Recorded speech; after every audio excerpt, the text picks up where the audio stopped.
Moi, j'ai démarré dans ce métier en tant qu'agent d'artiste, puis producteur d'artistes, essentiellement des humoristes. Et il y a donc un peu plus de 20 ans de ça, un des artistes dont je m'occupais, la Gaffe, a été sollicité par Guy Lux, grand créateur de jeux, pour animer l'heure à l'appel. Et donc basculer d'une carrière scénique dont je m'occupais à une carrière télévisuelle, et notamment dans le jeu télé. Et donc face à ce défi, je me suis dit, bon, il n'y a pas d'autre choix que de l'accompagner.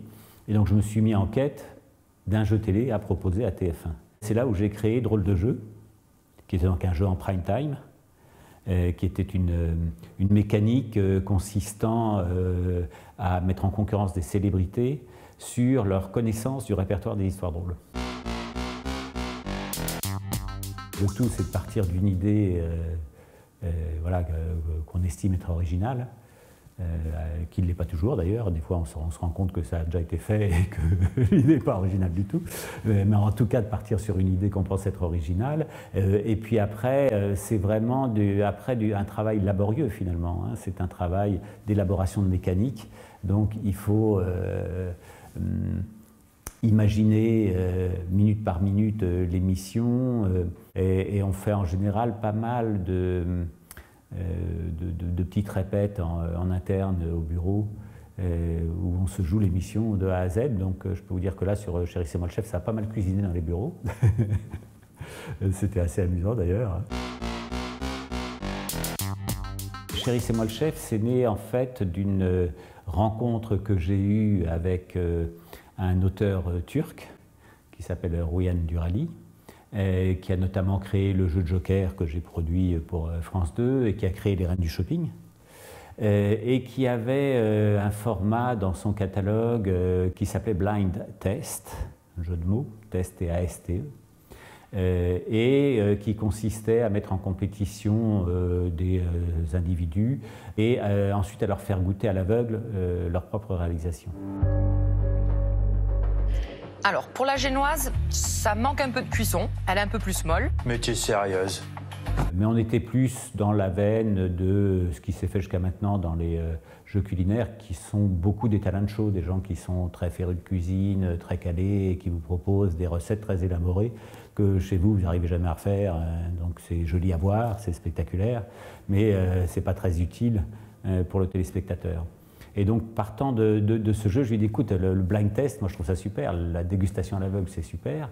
Et ce serait bien de mélanger ça avec un jeu où ce soit des gens qui ne savent pas cuisiner, qui sont à l'antenne. Elle est en train de se casser, c'est pas cuit. Elle n'est pas cuite. Puis la crème Elle se... n'est pas cuite. Ah là, ouais. Elle n'est pas cuite. C'est fichu. Aïe, aïe, aïe, aïe, aïe, elle a cassé cette génoise. Et du coup, que ce ne soit pas eux-mêmes qui dégustent leur propre plat, parce que finalement c'est assez facile de reconnaître le plat qu'on a fait, mais que ce soit leur conjoint qui déguste ce plat, et qu'en plus ce conjoint le dirige, que ce soit le conjoint qui lui donne les instructions d'une salle isolée pour élaborer une recette, et qui ne soit pas une recette compliquée, qui soit une recette accessible au plus grand nombre. Bon, Nanou, tu m'entends? Ouais, ça va? Oui, alors on va commencer par le confit, d'accord? Allez, go, vas-y, chérie. Qu'est-ce que tu veux? Tu me pelles 2 oignons jaunes, là. Yes. On a fait un trailer très vite, qu'on a proposé au MIP TV, et ce qui a généré immédiatement une forte réaction des acheteurs internationaux. Donc on a eu très très vite des demandes de nombreux pays, dont la France. France 2, en fait, s'est déclaré et a manifesté son intérêt lors de ce MIP. Ce qui les a séduits, c'est le côté très ludique, le côté deuxième lecture qu'offre le format, c'est-à-dire que non seulement c'est un jeu culinaire, mais c'est surtout un jeu de couple. Dites-moi aujourd'hui, c'est vous qui avez choisi votre tenue ou c'est Laura? Ah, j'ai demandé à la patronne. Ah ouais, c'est ça, parce qu'à la maison... Ah, il y a la patronne. C'est moi. Et vous faites quoi, vous, à la maison?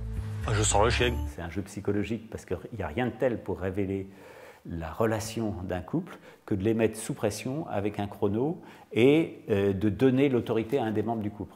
Appelle-moi oui chef, s'il te plaît, chérie. Ça me ferait plaisir. Oui, chef. En fait, ça crée une tension. Il y a des couples qui restent très tendres, très amoureux, d'autres c'est tout de suite très agressif. Non, c'est assez amusant et très révélateur de la relation dans le couple. Attends, me dis pas que t'arrives pas à allumer la gazinière, là. Si. Oui, bien sûr. Tous les formats ils s'affinent au fur et à mesure des différentes salves de tournage ou d'adaptation à l'étranger. Par exemple, là, il a été diffusé en Algérie où ça marche très bien. Et au lieu d'avoir 3 couples en compétition, ils n'en ont que 2 pour des raisons budgétaires. Mais globalement, les grandes idées ont été reprises. Et un des éléments qu'on a rajouté et qui a très très bien marché lors là de l'élaboration de l'émission pour France 2, ça a été le buzzer. C'est-à-dire qu'on donne la possibilité à celui qui fait la cuisine d'appuyer sur un buzzer pour avoir une minute de tranquillité, de paix, sans communication avec son conjoint. Là, il va falloir s'ouvrir et puis obéir à Sandrine parce qu'il y a qu'elle qui connaît la recette. Hein. C'est ce qui me fait peur des fois, de lui obéir. Je vous le dis simplement, si vous avez envie de vous isoler, bim. Les envies, c'est d'aller dans des domaines qui ne sont pas encore explorés, d'essayer de proposer aux téléspectateurs voilà, des choses un peu nouvelles.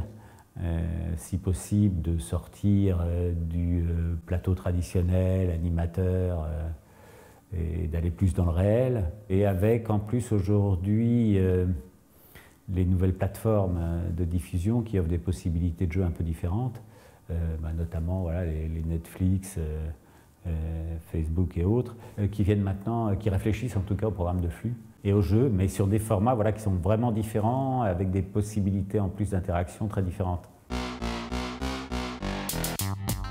Alors le moment qui m'a rendu le plus fier en tant que créateur, Apprendre ou à laisser, qui est un jeu hollandais, qui est un format de chez Endemol. Donc à l'époque où moi-même j'avais vendu ma boîte à Endemol, donc je travaillais chez Endemol, et j'ai produit Apprendre ou à laisser en France, animé par Arthur. Et un des grands problèmes d'Apprendre ou à laisser, c'est le financement des dotations. Et il fallait imaginer un processus de jeu qui permette de financer ces dotations. Et donc j'ai proposé à la chaîne de partager les gains du candidat plateau, ce qui ne s'était jamais fait jusqu'à maintenant. Ça paraît courant aujourd'hui, hein, mais je vous parle de ça il y a 15 ans. Hein. Et quand on l'a mis à l'antenne, les premiers chiffres ont été extravagants. C'était risqué, et à l'arrivée, voir que ça générait des 500 000, 600 000 appels jour, voilà, ça a été une satisfaction assez grande en tant que, voilà, en tant que créateur d'une petite idée de mécanique dans un jeu déjà existant.